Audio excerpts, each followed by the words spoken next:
This conference will now be recorded. All right, let's get started. Good morning, everybody, and welcome to another EcoFoci seminar series. I am Heather Tabasola, and I'm joined with Jens Nelson, and together we co-lead the seminar series.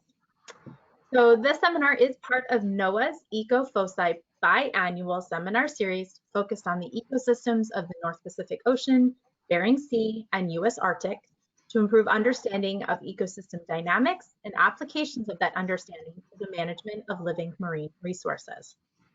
Since 1986, the seminar has provided an opportunity for research scientists and practitioners to meet, present, and provoke conversation on subjects pertaining to fisheries oceanography or regional issues in Alaska's marine ecosystem. You can visit the EcoFoci webpage for more information at www.ecofoci.noaa.gov. And again, we really thank all of you for continuing to join us. I know it's a virtual seminar. It's probably getting longer and taxing on everyone, but we really do appreciate you being here, supporting our speakers, and just coming together. You can find our lineup on the One NOAA seminar series and also on the NOAA PMEL calendar of events. Join us here at 10 a.m. on Wednesdays through the end of this month. And if you missed a seminar, you can catch up on our YouTube page at PMEL's website. It does take a few weeks to get these posted, but just give us a shout out and we'll let you know when they are updated. Please, everyone, double check your microphones that they are muted and that you do not have on video. And during the talk, please feel free to type your questions into the chat, and both Jens and I will make sure to address those at the end of the talk. So today we are welcoming Dr. Mariella Brooks. She is a research chemist at the Alaska Fisheries Science Center in Juneau, Alaska. Today she's going to be talking about upper ocean carbon cycle dynamics and more specifically experience looking at the Hawaii Ocean Time Series and Bermuda Atlantic Time Series stations. Mariella works in RECA, so the Recruitment, Energetics, and Coastal Assessment Program, focusing on stable isotope analysis and examining biogeochemical drivers of marine fisheries and trophic ecology, as well as exploring new analysis techniques and method development. Prior to joining AFSC, she did doctoral research focused on open ocean time series measurements from both HOT and BATS, using inorganic carbon chemistry and stable carbon isotopes to better understand upper ocean carbon cycle dynamics. She received for her Bachelor's of Science in Physics from Portland State University and studied marine chemistry at Scripps, where she received both her Master's in Earth Sciences and PhD in Oceanography. And with that, I'm really excited to hand it over to you, Mariella. Wonderful. I'll just go ahead and get started. If my presentation will advance. Let's see. There we go. Okay, so thank you so much for that introduction. And as she mentioned, I recently started my position with NOAA, but today I'm going to be talking about my doctoral research. And that work was supported in large part by the Schmidt Family Foundation, the National Science Foundation, and the National Center for Atmospheric Research. And that was all conducted with support from the Scripps Institution of Oceanography as well. And so today I'm going to be focusing on inorganic carbon chemistry in the upper ocean, out in the open ocean, looking at changes in stable isotopes and dissolved inorganic carbon concentrations over the past 3 decades. So to get started thinking about the carbon cycle and how this interacts with the ocean, one of the important things to consider is what happens to carbon dioxide when it enters the surface ocean. And so this is important because in addition to sort of overall natural carbon uptake in the ocean, there's also an additional anthropogenic signal in which the ocean takes up about a quarter of the anthropogenic carbon emissions that we are putting into the atmosphere. And so when carbon dioxide enters the ocean, it undergoes a series of equilibrium reactions. And one of these sort of important components is thinking about dissolved inorganic carbon, which is the pool of carbon dioxide, bicarbonate, and carbonate ions. And essentially, in this process of air-sea gas exchange and carbon uptake, the ocean removes carbon dioxide that otherwise might have contributed to warming in the atmosphere, which is a positive thing for long-term climate change. But in addition to that, this increase of carbon dioxide in the ocean also leads to a reduction in pH or ocean acidification impacts. And so understanding how that may be changing over time, and also overall what the different aspects of the both natural and anthropogenic impacts of this upper ocean carbon cycle is important to understand. And so to do this, we look at dissolved inorganic carbon as well as stable carbon isotopes of dissolved inorganic carbon. And so we measure both of these parameters to sort of better understand the carbon cycle, and using the combination of dissolved inorganic carbon as well as the stable carbon isotopes, or delta C13, we can understand sort of a combination of factors. And the benefit of using the stable carbon isotopes is that it's much less sensitive to sea surface temperature changes, and this leads to quite a few different things, but that includes difference in equilibration timescales. And so dissolved inorganic carbon equilibrates with the surface ocean over the timescale of about 1 year, whereas delta C13 takes about 10 years. And so that leads to different uptake signals and pathways. And then in addition to air-sea gas exchange, each of these variables also is impacted by a suite of different physical processes, including horizontal advection, vertical diffusion, and mixing with layers beneath the surface mixed layer, as well as biological impacts and due to photosynthesis or respiration of different biological sources in the surface mixed layer.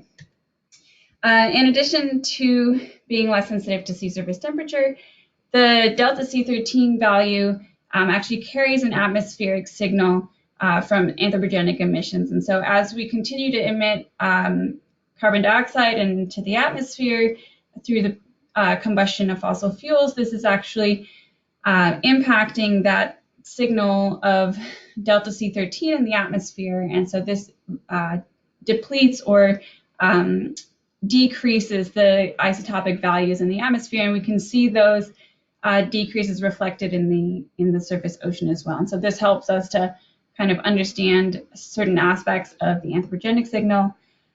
And again, there's biological forcing on both the inorganic carbon and delta C13 values in different ways. And so during photosynthesis, you have uptake of carbon dioxide, but there's also an impact on the stable carbon isotopes because there's a preferential use of lighter isotopes. And so you end up with a difference in isotopic signature, both in the organic matter as well as in the dissolved inorganic carbon that remains in the surface mixed layer. And so looking at a combination of all of these factors, we can sort of understand better what's happening in the surface mixed layer. And so one of the sort of main pieces that we look to understand is sort of what are the dominant drivers of carbon cycle variability, and how can we understand how these may change over time. And so to do this, the work that I've done is to take advantage of these long-term time series stations located in the oligotrophic gyres in the North Atlantic and the North Pacific. And so in the North Atlantic, we have Station S and the Bermuda Atlantic Time Series Station, and these are two stations located off the coast of Bermuda, and these have been in place since the early 80s for Station S and the late 80s for BATS.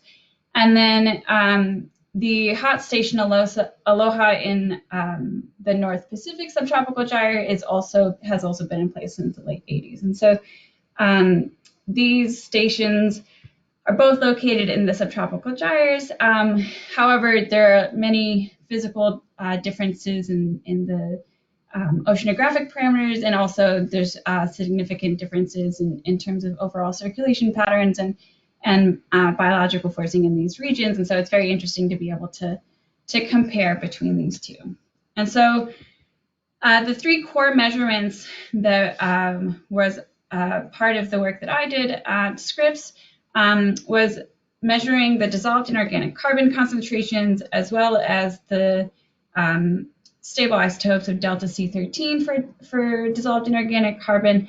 And we also made alkalinity measurements, although today I won't be talking about that as much. And this was primarily used in this case to just give us confidence that there was no additional consideration that needed to be made for significant shifts in alkalinity.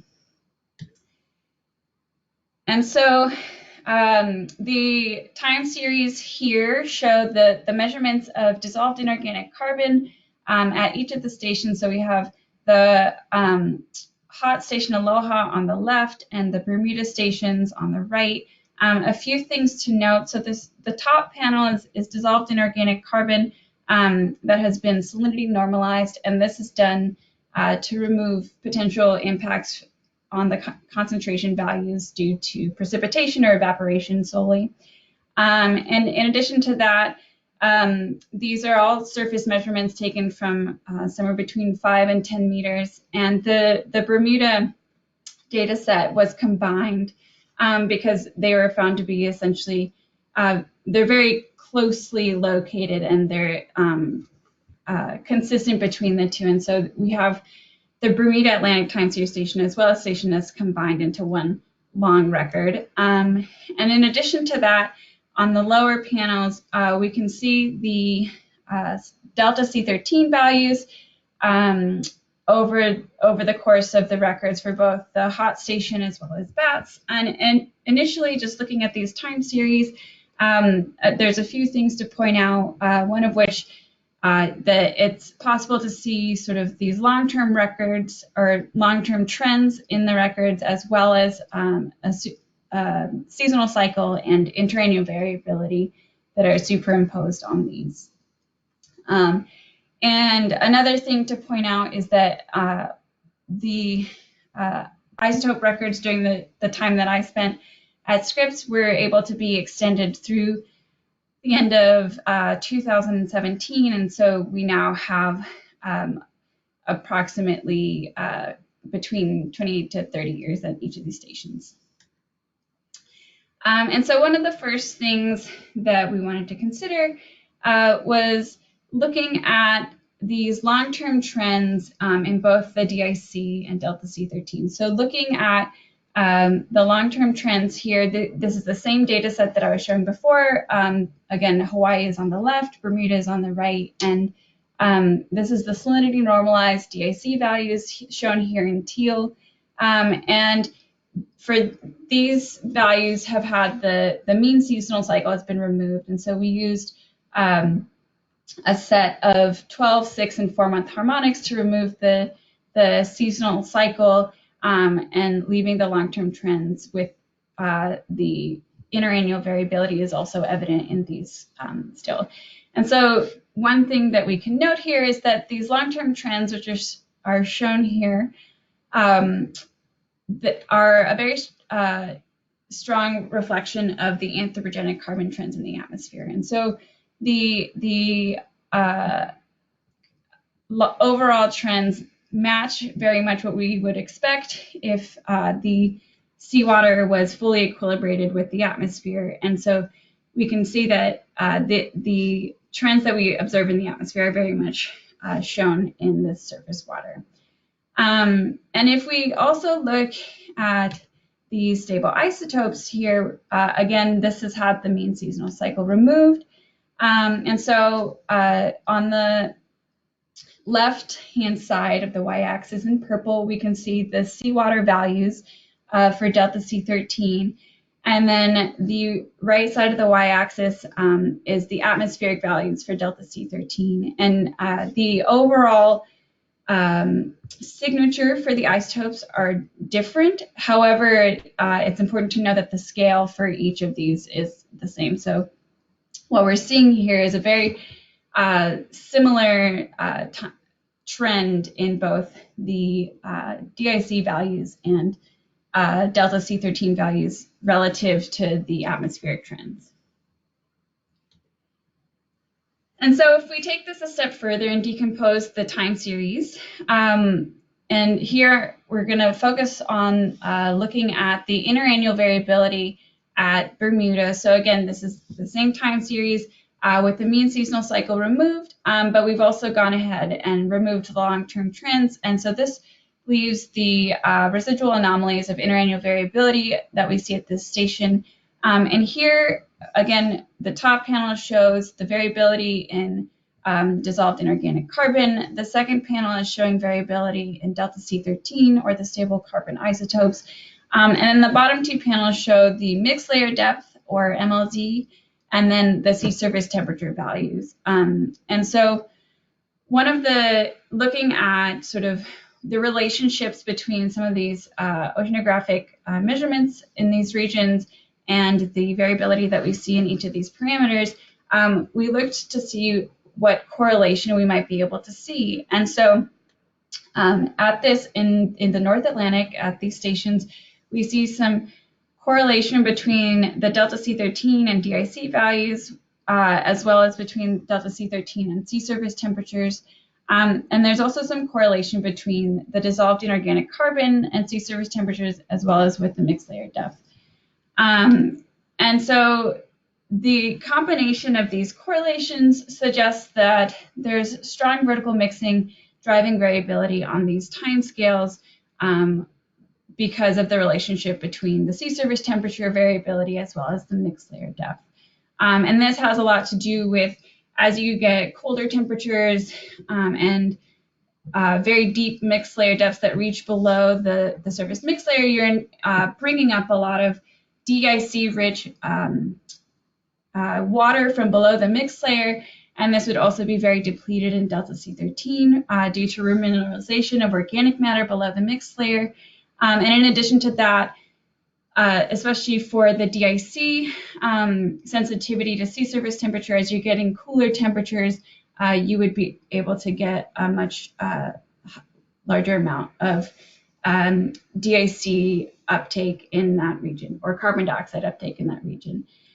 In addition to that, we also see some strong correlation with the North Atlantic oscillation, and I'll talk about that a little bit later, but it's important to note that sort of this supports this idea of vertical mixing sort of driving these parameters, and this agrees with some earlier studies by various groups in the North Atlantic near at these stations. And so if we then look at these similar relationships of trying to understand variability on interannual timescales at these stations, we can look at the variability at the Hawaii Ocean time series. And again, so this is showing you the dissolved inorganic carbon, delta C13, mixed layer depth, and sea surface temperature residual anomalies with the seasonal cycle removed, with the long-term trends removed. And what we see is a slightly different story here. And so we don't see correlations that are quite as strong. And for example, for the stable carbon isotopes, we're not actually seeing any correlation with the other oceanographic variables in this region. We do see some correlation between dissolved inorganic carbon and sea surface temperature, which is not overly surprising, again, due to the sensitivity that carbon uptake has to sea surface temperature. And we also see some relationship with the mixed layer depth. But overall, the lack of coordination between the delta C13 value, or correlation between the delta C13 values and these variables, helps to indicate that vertical mixing is likely not actually the dominant driver on these interannual timescales, or at least there's some other aspect to be considered in these regions. That being said, over the course of these time series records, there do seem to be some infrequent or short-term vertical mixing events. And so one good example of this is in 2012. You can see in the sort of highlighted section there that there was a negative anomaly in sea surface temperature and a deepening of the mixed layer depth that was showing some of the deeper mixed layer depths that we see in this region. And that had a corresponding increase in dissolved inorganic carbon and decrease in delta C13. And this is sort of the relationship that we would expect given, again, the equilibration or sensitivity of uptake with dissolved inorganic carbon in relation to sea surface temperature, and also that vertical gradient that you would see in DIC and delta C13. So an increase in DIC and a decrease in delta C13 as a result of mixing from below the mixed layer. And in addition to that, we can also see an interesting subsequent relationship with the North Pacific warm anomaly that occurred over 2013 to 2015, which, as many of you are probably familiar, developed in the Gulf of Alaska, and it subsequently propagated down the west coast of the United States and made its way down to the subtropical gyre region near Hawaii as well. And we can actually see this reflected in the time series where after that vertical mixing event, there was a subsequent rapid increase in sea surface temperature, shallowing of the mixed layer depth, and off-gassing of DIC, and subsequent return to sort of the different values for delta C13. And so one of the, again, in trying to understand sort of these drivers of variability, one of the next steps that we were able to do was to work with the National Center for Atmospheric Research Community Earth System model. So we worked with the CESM2, and here I'm showing values of both DIC and delta C13 in the North Pacific and the North Atlantic from a pre-industrial hindcast simulation. These are showing just the climatological mean from 1960 to 2009 over sort of this 10 to 20 meter depth in the surface ocean. And so this allowed us to sort of look at placing these time series stations in the broader context of the gyre regions. And so trying to understand, in addition to what the driving mechanisms are for variability, also how does that relate to different spatial scales, and what possible connections might we have to these different climate modes of variability in the region. And so again, thinking about sort of what might be driving these patterns of variability that we see on different temporal and spatial scales. This figure shows a property plot looking at dissolved inorganic carbon and delta C13 on the y-axis. And so this shows the relationship between DIC and delta C13.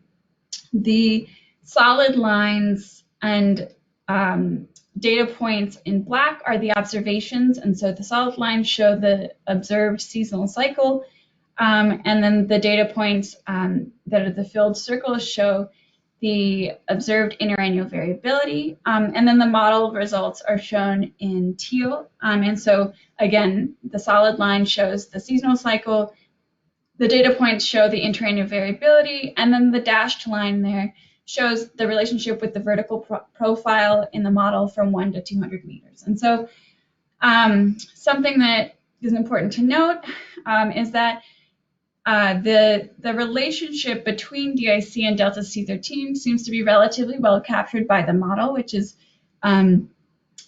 confidence inducing in terms of being able to infer further relationships between these. And in addition to that, it seems like both on the seasonal as well as the interannual timescales, the relationship between delta C13 and DIC is very consistent with what we see in the vertical profile. And so again, this lends credence to this idea that vertical mixing, it really dominates variability in the North Atlantic at the time series station at Bath. And in addition to that, there's this relationship with the North Atlantic oscillation to consider. And so this is a schematic from Gruber et al. 2002 paper looking at how these different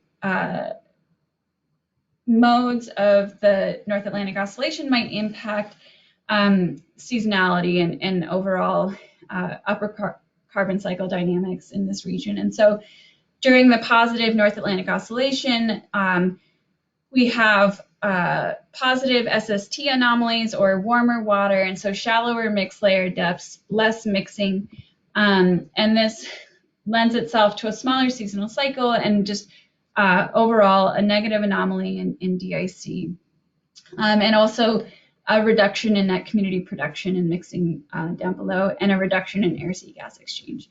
Conversely, if you look at the period of negative North Atlantic Oscillation, this leads primarily to sort of this negative anomaly in sea surface temperature, much cooler waters.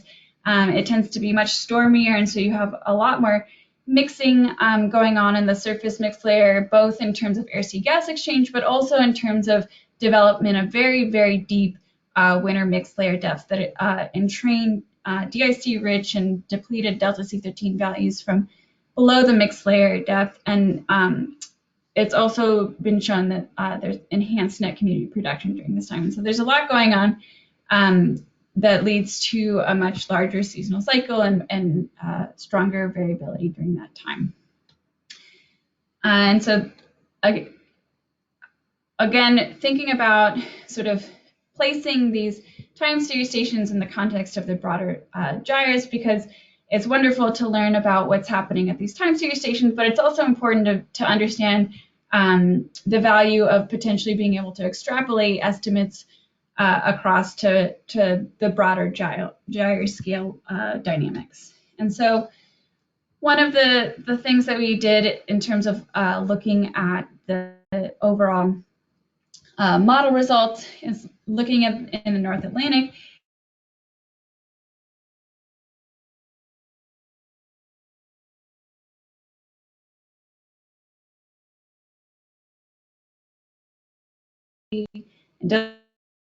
And correlating that with the variability that we observe across the rest of the North Pacific, and so, or sorry, the North Atlantic. And so what this shows is there's generally significant positive correlation within the subtropical gyre near Bats. And so this is not surprising that you have stronger correlation that then radiates out in a gradient from the station. But it also shows that there's actually some good agreement in the variability that we see at Bats, and so it lends confidence to being able to expand estimates to the broader gyre regions of the observations in this area. And then we also looked at correlations between the North Atlantic Oscillation in this region and the DIC and delta C13 variability. And this shows that across the gyre, it does seem that DIC and delta C13 to different extents seem to have correlation and variability with the North Atlantic Oscillation as well. So it seems like the overall dynamic in this region is both fairly well represented by the station, but also impacted across the majority of the gyre by this climate mode of variability. And so doing a similar analysis at HOT suggests, again, a more complicated story in this area. And so looking at the relationship between DIC and delta C13 at this location, we can see that the interannual variability, which again is shown in these filled circles, observations are in black, modeled results are in teal, are nearly orthogonal to the vertical gradient in this region. And the seasonal cycle seems to be lying somewhere between this vertical gradient and the interannual variability forcing, and so it suggests that there's more likely to be biologically driven with some weak vertical mixing on seasonal timescales and some advection as well.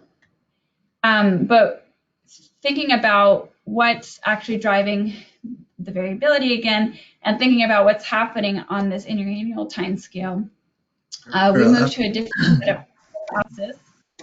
Sorry, Mirella, we'll have to do a short pause here because I think people lost your slides. Uh-oh. So we lost your video first, and I really didn't want to stop you because you're on a roll. But No worries.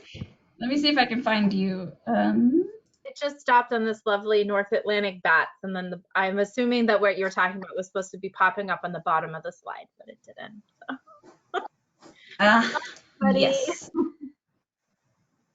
Let's see. That's funny. Maybe if we stop presenting to you for a second and we, that will kick into here. So let me.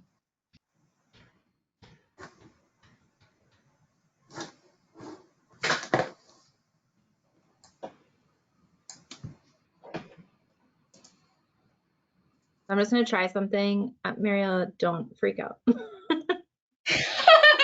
No worries.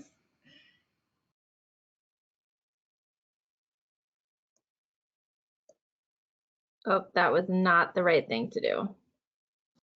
Okay, hold on. I'm going to pause all of this. This is Jens. I kicked her out by accident. This conference will now be recorded. Oh my goodness, everybody. I'm so sorry. I just kicked Mariella out by accident. We should bring her back. I don't know. I mean, there she is. Okay. Hi. Welcome. Okay, now I'm going to make you presenter again. Wonderful. It looks like my camera's working again, which is Yeah, promising. yeah. So presenter should be good. I did not mean to kick you out, but I'm hoping it worked. No worries. Okay. Are you? You don't see the slides. I see you.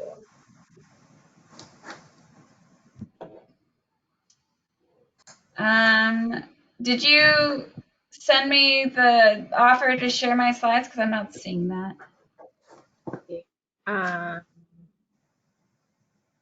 Oh no, it says you are the presenter. Oh, there we go. Okay, good.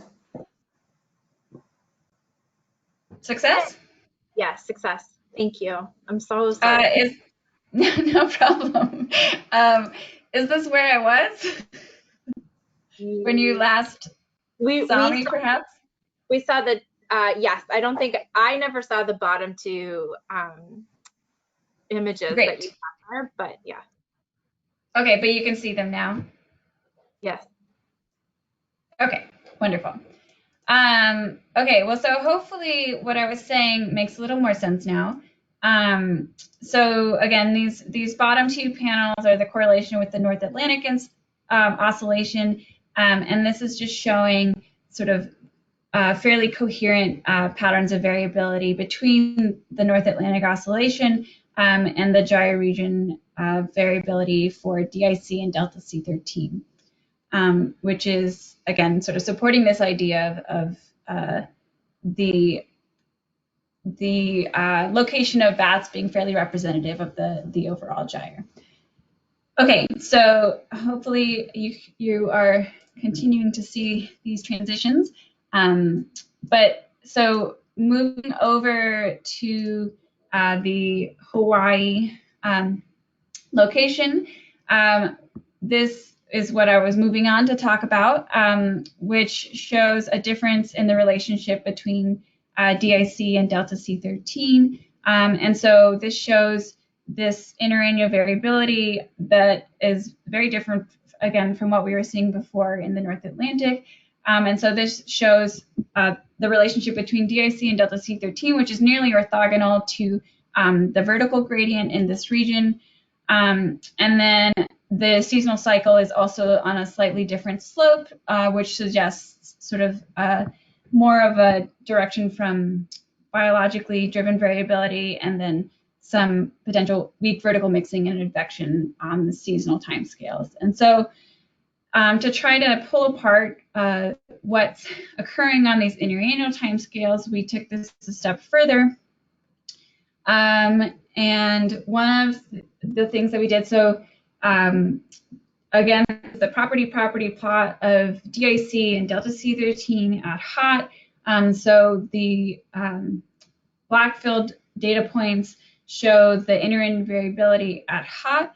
And then these multicolored open circles are the variability of various grid cells along a transect. And so this particular figure shows a north-south transect that intersects with hot in the region, and it does not seem like there's a very much of a relationship between these two. And then if we look at the east-west transect at hot, it seems like there's at least variability occurring along a similar slope. And so this is suggesting more of a driver of variability from a source of lateral horizontal advection or potential circulation shifts in the gyre on these interannual timescales. And so there have been earlier studies that have shown sort of this complication in understanding interannual variability in this region, and it has been suggested that sort of horizontal advection and potentially shifts in the circulation could play a role. And so this definitely supports that idea from what we see in the model results as well. But again, how does this actually relate to the broader spatial scale? So understanding something beyond just the time series station itself. And so these maps show the North Pacific concentration values of dissolved inorganic carbon and sea surface temperature. And so this really shows the sensitivity to sea surface temperature that dissolved inorganic carbon has. And it also shows the gradient of DIC in the region, which is actually quite significant relative to what we see in delta C13. And so delta C13 has a much weaker overall gradient in the different values that we see across the North Pacific. And it also, the patterns that we see in those concentrations are clearly not strongly tied to the sea surface temperature values that we see in the upper right. And so in addition to all of this, this is a gyre region, and so it's important to consider the circulation patterns and so this shows on the bottom right the mean velocity field in the surface layer there, and I don't think I have the units there, but that those velocity values are in centimeters per second. And so this potentially could explain some of the variability if we think about shifts in the water origin and where exactly that overall mean velocity field is hitting the time series station just north of the Hawaiian Islands there. And so thinking about sort of those concentration maps and thinking about the circulation patterns in the region, we also looked at the correlation similarly to how we looked in the North Atlantic between the dissolved inorganic carbon and delta C13 variability at hot, and correlating that with the variability that we see across these gyre regions. And so this shows correlation within the subtropical gyre for DIC that occurs in a bimodal pattern. So you have this positive correlation in and around the time series station and the negative correlation sort of to the northwest of that location in this gyre region.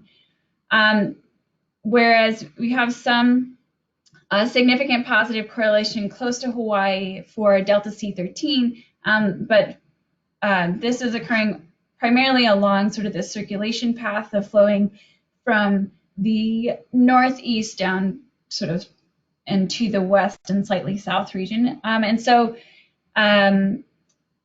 if we try to understand this bimodal pattern that we're seeing in the DIC values, one of the pieces that we looked at in this region was the Pacific Decadal Oscillation. So we correlated the Pacific Decadal Oscillation with dissolved inorganic carbon and delta C13 across the North Pacific Basin. And so the correlation there also shows this bimodal pattern, which is not overly surprising, again, due to the sensitivity to sea surface temperature changes, especially for dissolved inorganic carbon. And so you can see that HOT is sort of located right in the mix of this bimodal pattern in the subtropical gyre there in the North Pacific. And so thinking about how the variability in the North Pacific is linked to climate indices, we looked at the Pacific Decadal Oscillation, we looked at El Nino, and earlier studies with shorter time series records were not able to find strong correlations at the HOT station with dissolved inorganic carbon or delta C13, or even with some of the other variables that we looked at with these climate indices. But with the longer record, we were able to show some relationship with DIC, sea surface temperature, and mixed layer depth, correlating with the Pacific Decadal Oscillation and El Nino 3.4 index at these locations. Consistent with earlier results, delta C13 in this region also does not seem to correlate with the other oceanographic variables there, and so it's likely that there's something else that's sort of tying itself to delta C13, most likely related to the signal of net community productivity in the region, as opposed to these other physical values, and also suggests again this idea of water mass shifts leading or being the driving mechanism for variability in this region. In addition to all of that, though, it's important to consider the fact that the location of HOT, so the maps on the right here are showing the sea surface temperature correlation with the Pacific Decadal Oscillation and also with El Nino, and you can see certainly this bimodal pattern in the region, and also that the location of HOT seems to sit more or less right on this sort of transition center between those nodes. And while the station itself, understandably, is stationary for the most part, where though that exact node exists is not stationary. And so it's possible that the coherent patterns of variability are being having an added complexity of sometimes being driven by one side over the other of what the dominant mode of climate variability is in that region. And so just to sort of summarize these findings, so we looked at the long-term trends and noted that the DIC and delta C13 seem to follow these atmospheric trends. We showed that the variability seems to have a strong relationship with the vertical mixing in the North Atlantic, as well as a strong relationship with the North Atlantic Oscillation. It's a little more complicated in the North Pacific, in a much larger gyre and a much broader region. And so it seems that variability at HOT is likely influenced by horizontal advection and potentially water mass shifts or bimodal patterns of variability in the North Pacific. And there's also regional differences in the correlation extent, where BATS variability seems to correlate over the significant portion of the gyre, but HOT variability seems to correlate more closely with the circulation pattern near the station and also in this bimodal pattern that I've been harping on. And so in addition to being able to sort of think about the time series in and of themselves, the combination of dissolved inorganic carbon and delta C13 values are actually really valuable for being used for other studies, including it's possible to look at anthropogenic carbon uptake estimates in the ocean with these, or looking at net community productivity estimates using this unique values of delta C13. They can also be used for model validation studies. So often, if you're just looking at dissolved inorganic carbon, you may get some seasonality to look along the lines of what you might expect, but that's possible to overcorrect physics for. And so if you don't also get the delta C13 values right, it essentially allows you to understand how well you're also modeling the net community productivity or biological component in the model. And it's also possible to look at these time series stations in combination with coral isotope records to understand sort of what's occurring in the water surrounding different reef locations. And so that sort of wraps up what I wanted to talk about in terms of my dissertation research. And so just a couple more slides to talk about after or before coming to NOAA. I did a short-term postdoc project looking at the impacts of freshwater discharge from glacial and non-glacial watersheds on the marine carbon cycle in nearshore ecosystems in Alaska. And so I got to transition some of this thinking to coastal Southeast Alaska, which has been a fun experience. And this work was done with a combination of inorganic carbon parameters from ferry measurements that Wiley Evans at the Hakai Institute has been making, a combination of riverine chemistry from both the USGS and University of Alaska Southeast, again in this southeast coastal region, and combining that with some modeled watershed hydrography from Dave Hill and Jordan Beamer, looking at these freshwater impacts on carbon uptake and ocean acidification in the region. And so lastly, just to sort of transition into my current role here at AFSC, like Heather mentioned, I'm in the Recruitment, Energetics, and Coastal Assessment Lab. I work in the Chemistry Lab here in Juneau. And so some of the initial efforts that I've been doing here with RECA include focusing on stable isotope measurements and trophic analyses, primarily looking at fish and zooplankton,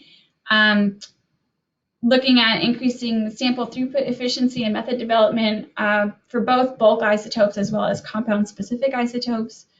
I'm also excited to be able to expand collaborations in support of ecosystem-based fisheries management, and also hope to be able to contribute to stock assessment and ecosystem models and general ecosystem monitoring in the region.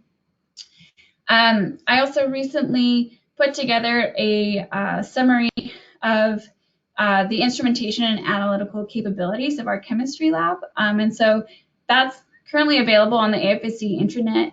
So if you have access, you can find it on there. But if not, and you're interested in learning more about that or reaching out to us about anything, feel free to reach out to me. I'd be happy to share that. And lastly, I've been able to also contribute by participating in fieldwork efforts. For example, most recently looking at some herring acoustic surveys in Southeast Alaska, which has been wonderful.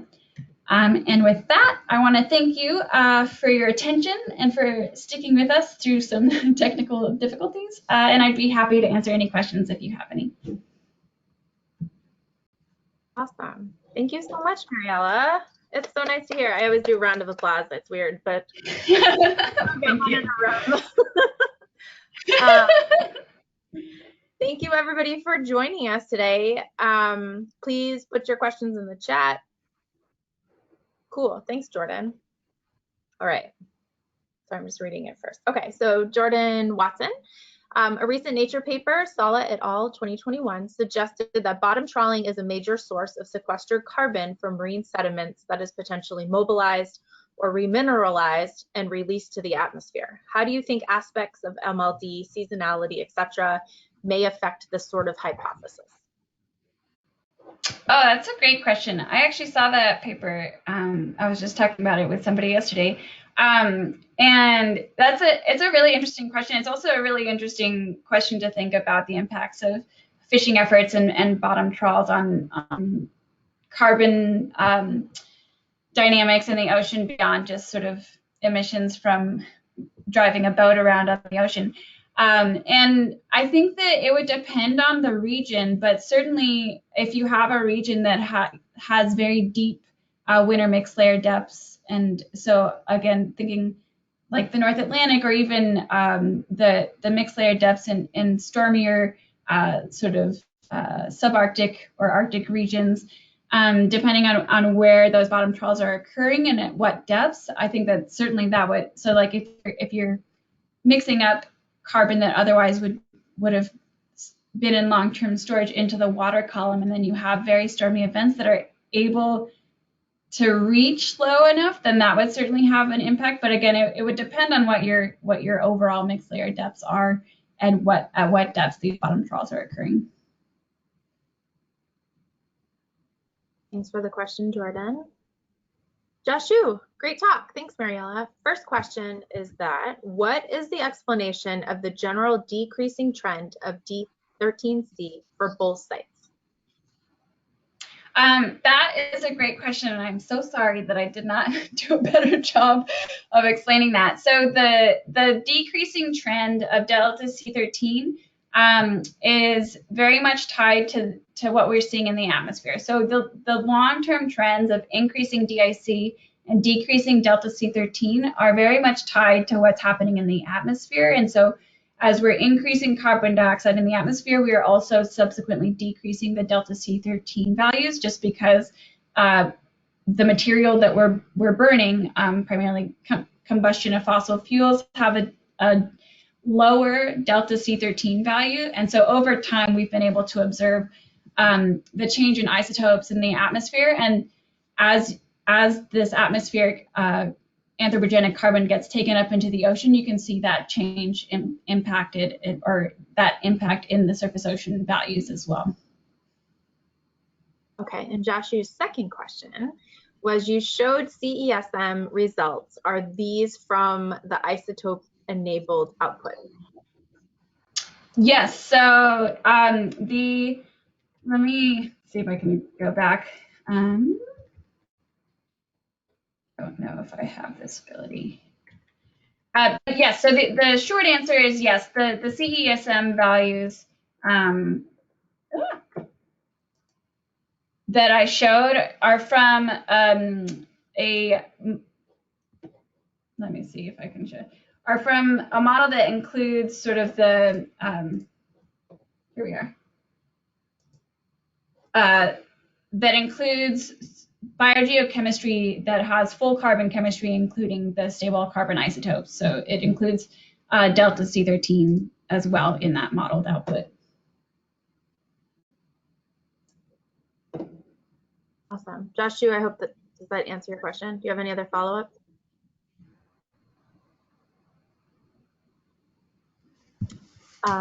Any other questions from folks? She says, cool. Perfect.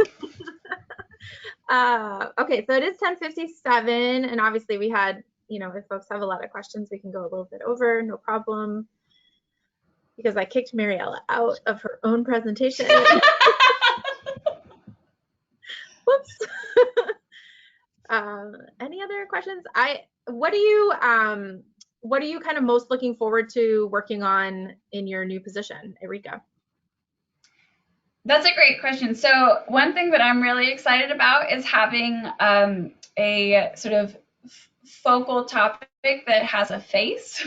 so being able to work with studies that work with samples from organisms in the ocean as opposed to invisible gases in the ocean is kind of a fun new flavor for me.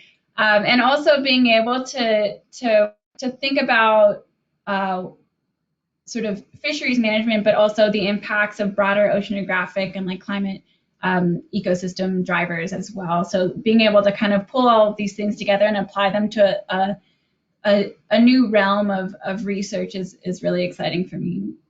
Awesome. You think you're going to tackle the foci moorings at all? Do some other studies? Well, we'll see.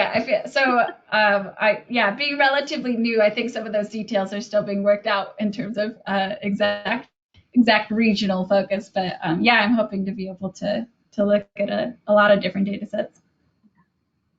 Awesome. Any other questions from folks that are here?